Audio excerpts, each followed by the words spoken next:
We are back in the United Kingdom, non-EU edition, and it is just as glorious as I remember it. Rolling green fields, a threat of rain at any moment, and of course, very, very narrow roads.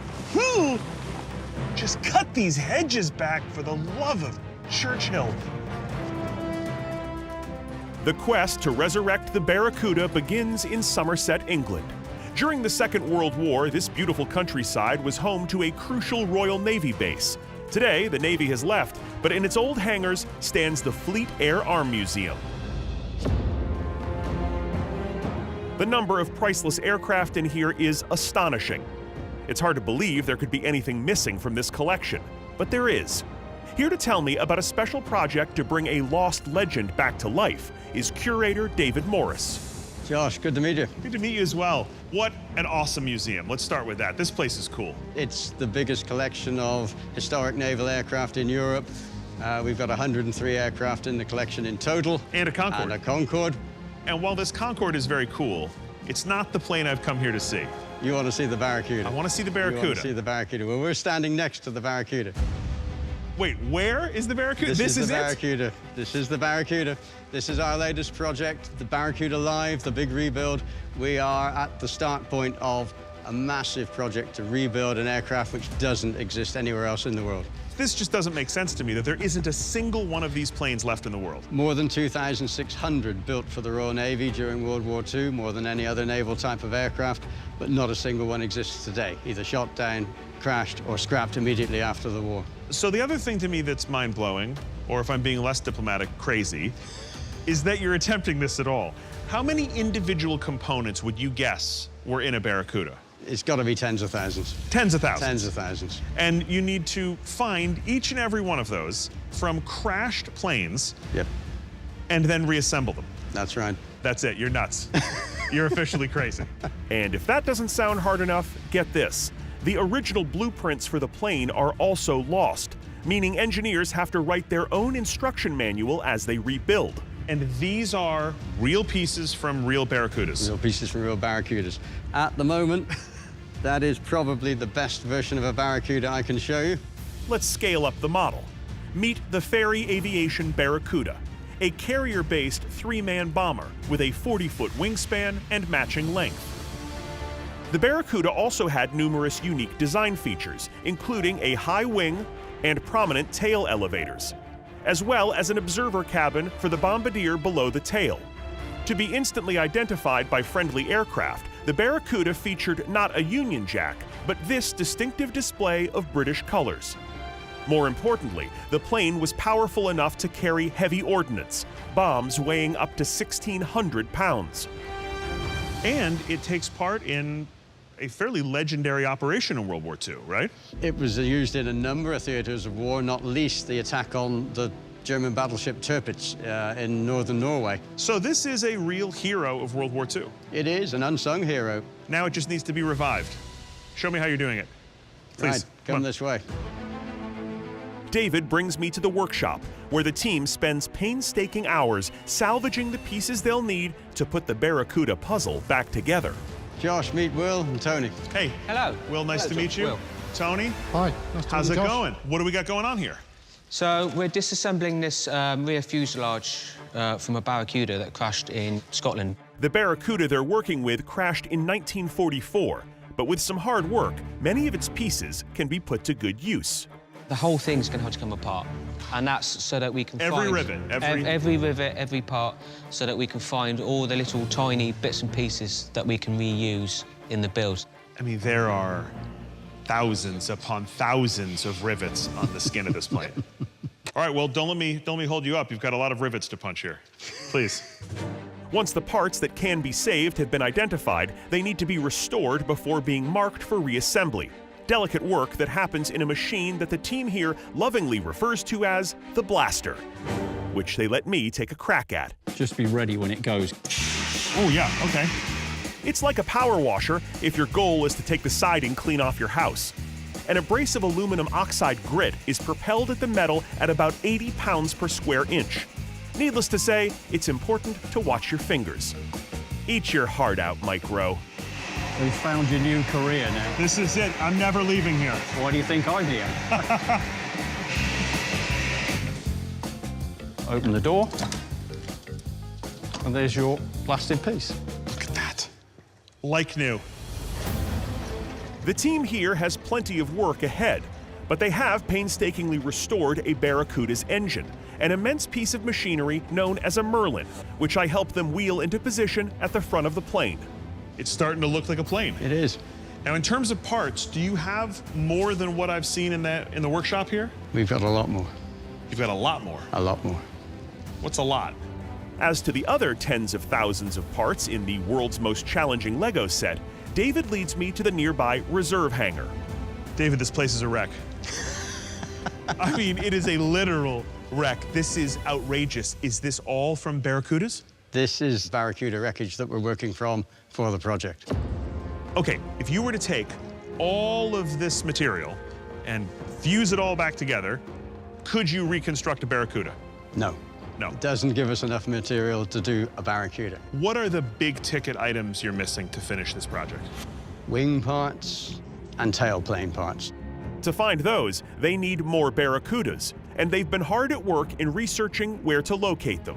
We have a lead at the moment on one that could actually be a Barracuda wreck that we would dearly like to explore further. I'd be happy to go look at it for you. That sounds great, but that's easier said than done. It's in a challenging place? Very much so. Perfect. For David's team, this is clearly a labor of love, as they honor an unsung hero of World War II. Me? I've just been drafted. While David continues to supervise the rebuild, I'm being dispatched to hunt for a Baracuda. 8 hours to the north, in St. Andrews, Scotland.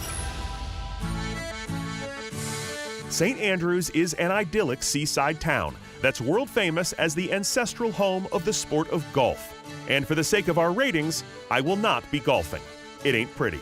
Instead, I drive outside of town and pull over near a lonely ruin, standing in the middle of empty farmland.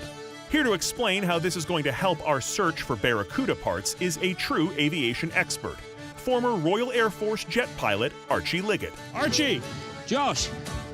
beautiful weather. Oh, fantastic. Welcome to Scotland. Yeah, exactly. What else would you expect? All right, Archie, why have you marched me all the way out here in this field? Where are we? Well, Josh, this may look like just farmland, but once upon a time, this was a big, busy airbase.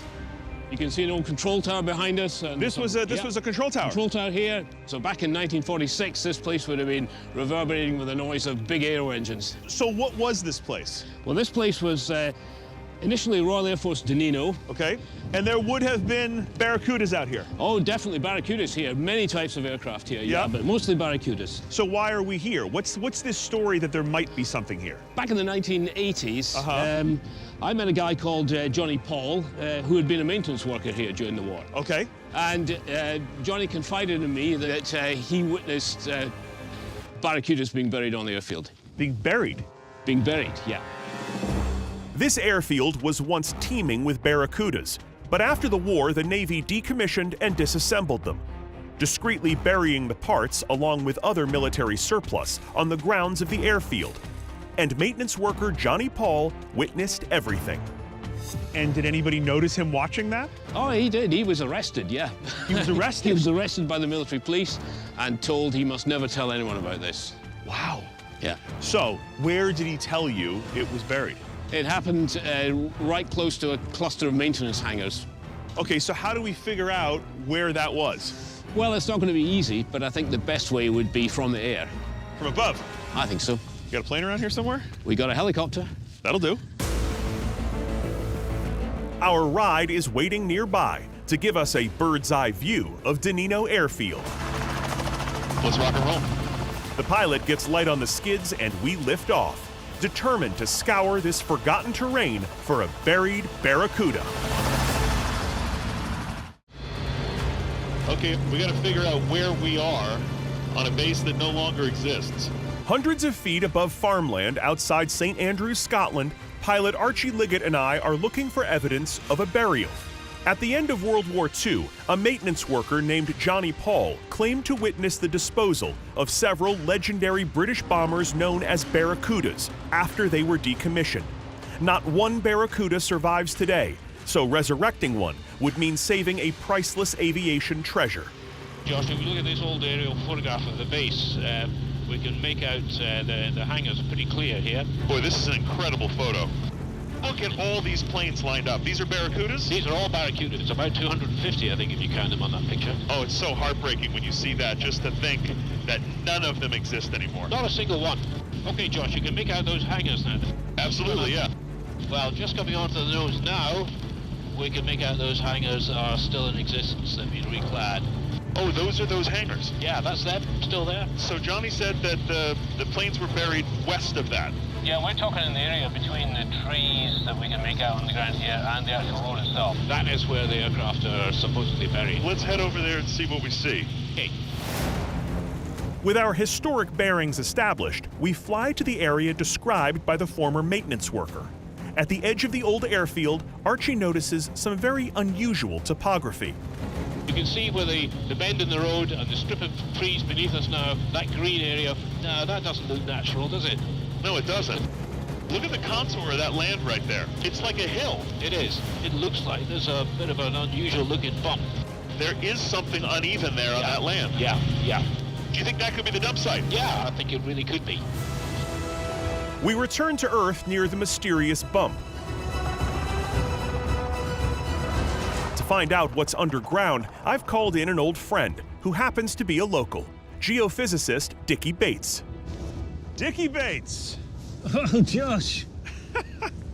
How are you, man? Great, Josh. Great to see you. Great to see you. Good, man. This is Archie Liggett. Oh, Archie, how you doing? This is Richard Bates. Yes, hi. We've worked together in a lot of far-flung places, you and I. Mainly hot ones, though. Mainly warm ones. Yeah. You finally got me to St. Andrews. Yeah, I'm glad you could come and see this wonderful countryside. Oh, beautiful weather, too. Fantastic. I'm thrilled that we're here in your backyard because this is a perfect case for you. We're searching for these potentially buried Baracuda, and from above, we do see something kind of strange here on the landscape. And you can see it from down here. Oh, absolutely. I mean, as you come down along by the wee burn... Sorry, the what? The wee burn? The wee burn? Small river. Small river, sorry, Right, sorry. I need a translator up here. And you need a kilt, too, if you're going to stay much longer. All right, fair enough. All right. So down by the wee burn, Yes, you see the smoothness of the contours, and that's what hill slopes will do. right. But then, superimposed on that, you've got these humps and bumps. Yeah. And that's not natural. So you think there could be something buried here? Absolutely, there could be. The plane we're talking about, the Baracuda, is the first British all-metal aircraft. So, tons of metal. Right. That's great for a geophysical signature. And to do that, we're using this equipment behind you? Yeah, we'll use this electromagnetic sensor, and we'll control it with GPS. And that can look underground about how far? So the instrument can look down about 20 feet. Wow, okay. So if something's buried here, We should see it. we should see it. Let's get into it. Okay. So, Josh, why don't you do the honors this time? Because I'm getting old and my back's getting bad. When you say things like that, it makes me feel like the equipment's not safe, and that's why you want me to wear it. But you've had all the children you want. The electromagnetic conductivity meter will map beneath the ground surface by measuring variances in conductivity, allowing it to identify water, metal, and other anomalies. Okay, Josh, we're going to have you go and do a series of parallel lines to the river. The Weeburn? Aye, you could do that too. Aye, okay. You ready? Go for it. Parallel lines, here we go.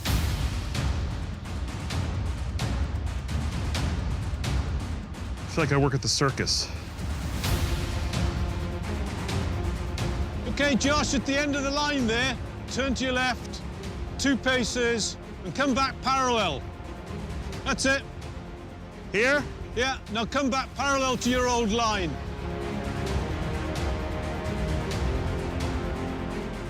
Okay, starting to get a little heavier now. I continue my tightrope act until I've completely covered the hill and completely compressed my spine. Now it's time to examine the data and see what I've been walking on top of.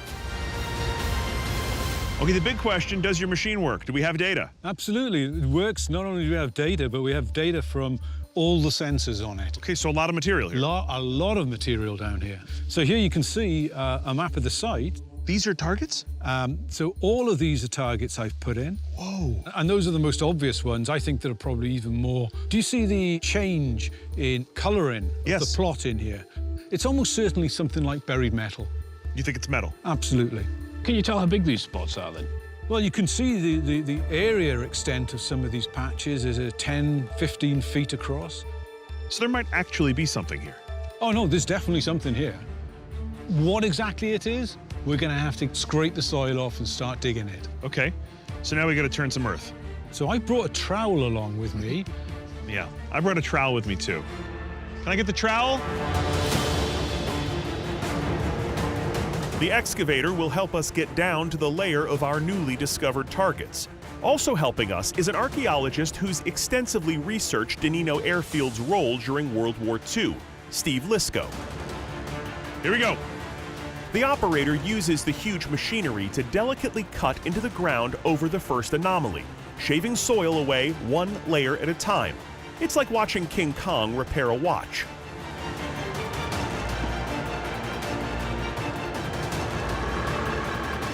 Stop. Right away, something. Oh, look. Is this brick? That is a brick. That is a brick, look at that. Indeed it is. Yeah, give it a wipe there in the there's frog. something stamped. W-E-M, and if that was complete, that would say YSS. It's from the Weems Brickworks, which is a 20th century product. Would this be contemporary with World War II? Oh, indeed it would. If you looked at any of the buildings that we've got on the site here, they'd be made with the same bricks. Okay, so we're looking at some sort of deposition from the time of the airfield. this is a great start. It is. And it tells us that Bates kind of knows what he's doing, which is surprising, I know, to all of us. Right Well, now. I'm stunned. While the backhoe continues working on the first site, Dickey focuses on other anomalies from his data nearby. Okay, Paul, next spot is right here. And those hits turn out to be just as productive. Oh, what's that? That's got a shape to it. What you found there, Josh? I thought it was a wrench at first, but I'm not sure. It could be a tool. A tool of some kind? Something here, guys. Something here? Well, what is that? It's in a canister. Looks like a battery. It has terminals on the top, and it is heavy as hell. I mean, could this be aviation? I have If no it's idea. aviation, I suspect somebody's going to be able to recognize that. All right, well, we'll get this cleaned up a little bit, take some photos of it. Okay. And whatever this is. That as well, Tools, yes. yeah. That's a tool, I think. A tool. This is more than just some ceramic and brick. We're now getting into maintenance or workshop material and possibly aircraft parts. The battery is a tantalizing clue, but something else in this location is about to spark our interest. There's something in here. So spark plug. That is a sparking That's plug. it. Yeah, I That's an recognise- aviation spark plug. No question. That's Absolutely. aviation. That's big. Oh my lord, that's incredible.